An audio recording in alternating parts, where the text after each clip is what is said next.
আসসালামু আলাইকুম। হ্যালো বন্ধুরা, আশা করি তোমরা সবাই ভালো আছো। আজকের ভিডিওতে টপিক নিয়ে এসেছি যে ফেসবুক রিচ, এগুলা তোমরা কিভাবে ধরে রাখবে। এগুলা কাজ যদি তোমরা না করো তাহলে তোমাদের ফেসবুক ভিউ এবং ফলোয়ার্স কমে যাবে। আমি তোমাদেরকে ভিডিওতে দেখিয়ে দিব কিভাবে এগুলা ঠিক করে রাখবে। আজকের ভিডিওতে দেখিয়ে দিব, তোমরা ভিডিওর লাস্ট পর্যন্ত দেখবে, দেখে নিও। চ্যানেলে যদি নতুন হয়ে থাকো তার জন্য লাইক, কমেন্ট, সাবস্ক্রাইব করে নিও।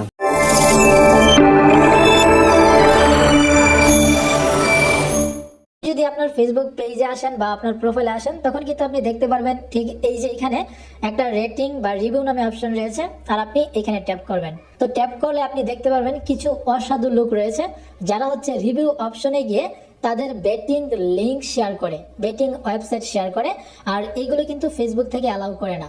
যখন আপনি দেখতে পারবেন যে কেউ আপনাকে এই ধরনের লিঙ্কগুলো আপনার রিভিউ অপশনে শেয়ার করেছে, তখন সেটা দেখতে পারবেন ডাজ নট রিকমেন্ডেড, এবং সেই সাথে কিন্তু আপনার পেজের নামটাকেও জুড়ে দিবে।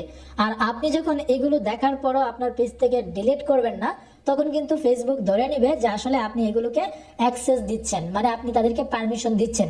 আর যেহেতু এই ধরনের বেটিং অ্যাপস বা বেটিং সাইট বা অনলাইন গেমের অর্থাৎ জুয়া খেলা যেগুলো হচ্ছে আসলে ফেসবুক অ্যালাউ করে না, এগুলো কিন্তু কমিউনিটি স্ট্যান্ডার্ড ভঙ্গ করে। সো ওই ক্ষেত্রে আপনাকে অবশ্যই যখনই কেউ এই ধরনের লিঙ্ক আপনাকে পাঠাবে, তখন কিন্তু সেটাকে আপনার ডিলিট করে ফেলতে হবে। আর আপনি সেটাকে ডিলিট করার জন্য জাস্ট এখান থেকে 3 ডট মেনুতে ট্যাপ করবেন। বাট এখানে আপনি ট্যাপ করলে ডিলিটের কোনো অপশন দেখতে পাবেন না।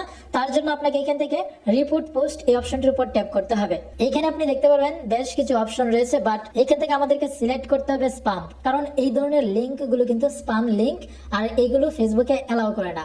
আমরা জাস্ট এখান থেকে স্পাম এই অপশনটির উপর ট্যাপ করব, এবং ট্যাপ করার পর আমরা এখান থেকে নিচে দেখতে পাচ্ছি সাবমিট নামে একটা অপশন রয়েছে, এখানে ট্যাপ করব। তো আমাদের প্রথম কাজ হচ্ছে এখান থেকে যে ইউজার আমাদেরকে এই ধরনের লিঙ্ক দিবে তাদেরকে এখান থেকে ব্লক করে ফেলবো। জাস্ট এখানে ট্যাপ করার পর নিচে দেখতে পাচ্ছি ব্লকের অপশন রয়েছে, এখানে ট্যাপ করলে কিন্তু সে আমাদের এখান থেকে ব্লক হয়ে যাবে।